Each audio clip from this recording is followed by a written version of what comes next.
This is Valley News Live at 5. Police have just released the picture of a vehicle that could be related to the shots fired call in downtown Fargo early this morning.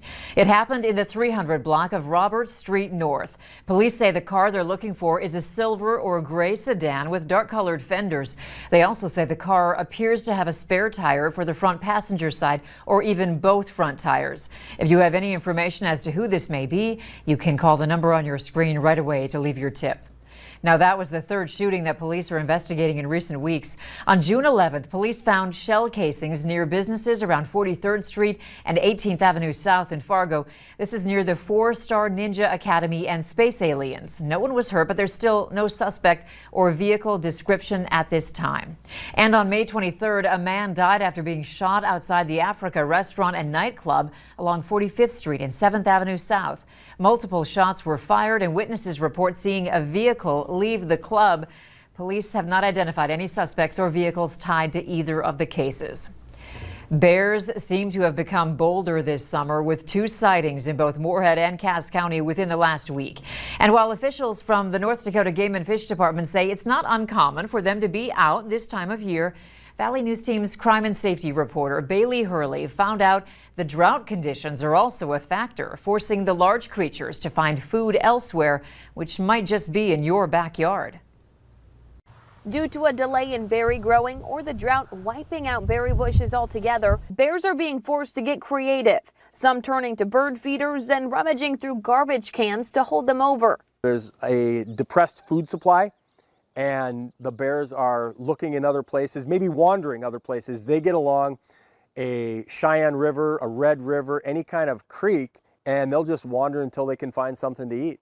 Doug Lear says the key to preventing bears or any wildlife from finding your backyard is to not let them get too comfortable. And by comfort, we mean food. Suggesting to bring in any pet food, put the covers on your garbage cans, and don't leave any extra food on your grills or outdoor furniture. Bears have an exceptional sense of smell where they can smell that, and that can draw them in. Lear adds if you do have a bear in your backyard, you should never try and scare it away. If we leave them alone, a lot of times, nothing's ever guaranteed, but most of the time, they're going to leave you alone. And urges if the animal poses a threat to you or your family's safety, to contact law enforcement immediately. In West Fargo, Bailey Hurley, Valley News Live. Lear says if you see a bear in your backyard, you can report it to Game and Fish. It helps them to better track how many bears and in what areas they're hanging around. You can find that link on our VNL News app. Just click on this story. We're not as hot as yesterday, but still respectable highs today. It might be more to your liking than 90s. Let's find out what this evening looks like. Hutch? Thanks so much, Andrea, and good evening, everyone. As we head into the 5 o'clock hour, conditions are pretty fair.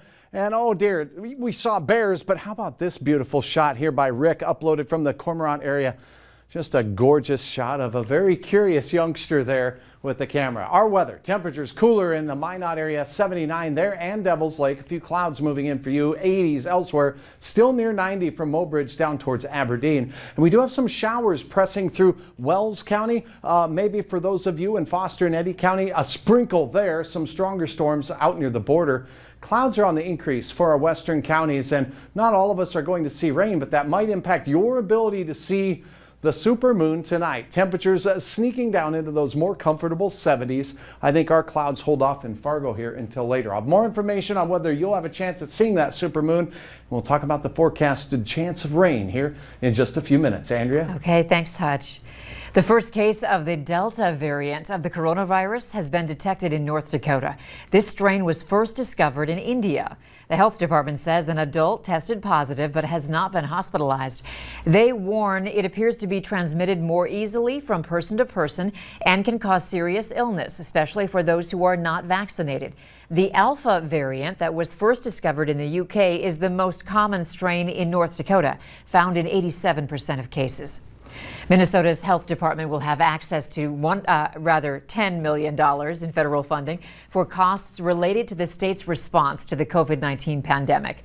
That money will cover costs linked to the quick distribution and administration of COVID vaccines at 6 different vaccination centers throughout the state.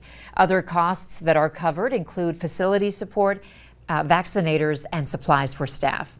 If you're looking for more places to get the vaccine, you can use our VNL vaccine tracker. It's on the homepage of our website, or you can open your phone camera and point it at the QR code on your screen, then tap the link that pops up. The eviction moratorium has been extended for another month. The nationwide ban on evictions was scheduled to expire on June 30th, but the CDC director signed an extension, and it now runs through July 31st. In a statement, the agency says that this is intended to be the final extension of the moratorium. The CDC also says that keeping people in their homes is a key step in helping to stop the spread of COVID-19. At least one person is dead and dozens are unaccounted for after a high-rise apartment building collapsed in Florida this morning. Rescuers have been searching through the rubble for any survivors. A security camera caught the moment part of that Surfside, Florida condo came crashing down, collapsing into a pile of rubble. He was a block away and heard one of the survivors when he ran up to the collapsed building. He was sticking his arm up through the rubble, trying to see if he could, be seen. So he was saying, "Can you see me? Can you see me? Please help." The Champlain Towers complex is 40 years old, and officials say it was undergoing a safety inspection. President Biden has spoken with local officials in Florida and has pledged the federal government's full support for victims. Meanwhile, part of a building fell down in Baltimore. A wall of a building peeled away in the city's Uptown neighborhood, Upton. The building was vacant, so no one was hurt, but at this point, it's not clear what caused the building to collapse. The Clay County Sheriff says they're looking for someone who allegedly stole a vehicle and led law enforcement on a chase early this morning. It started near Sabin at around 2 this morning. The driver made it into Moorhead, but police called off the chase when the suspect entered a construction zone on 12th Avenue South near 20th Street. The driver hasn't been found, but officials say they believe they know who it is. Multiple cars crashed into a home in Fargo this morning.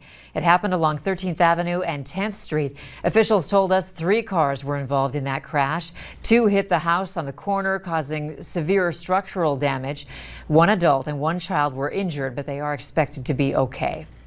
Derek Chauvin will be sentenced tomorrow. The former Minneapolis police officer was found guilty of 2nd and 3rd degree murder, as well as 2nd degree manslaughter in the death of George Floyd. He was convicted back in April and could face more than 30 years in prison. Sentencing guidelines call for Chauvin to face a minimum 12.5 years for the most serious charge because he has no prior criminal history. However, aggravated factors have the potential of increasing his sentence to up to 40 years. We will be streaming Chauvin's sentencing tomorrow at 1:30 in the afternoon on our website, valleynewslive.com, and also our Facebook page.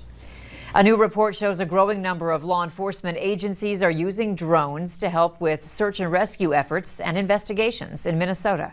It says agencies statewide either maintained or used a drone in 2020, with nearly 1,200 flights recorded. The report is the result of new regulations lawmakers passed last year. It prevents an agency from deploying a drone with facial recognition technology unless authorized by a warrant, but there are a few exceptions.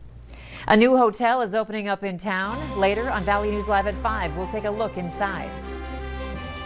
And air temperatures today between 5 and 25 degrees cooler across the region. A little bit of refreshment there. We're still in the mid and even a few upper 80s down near South Dakota, some 70s up north. That Strawberry Moon, that's full. As we go into the evening hours, all details on who has the best chance of seeing it. We'll talk about our chances of rain in the 24-hour forecast next.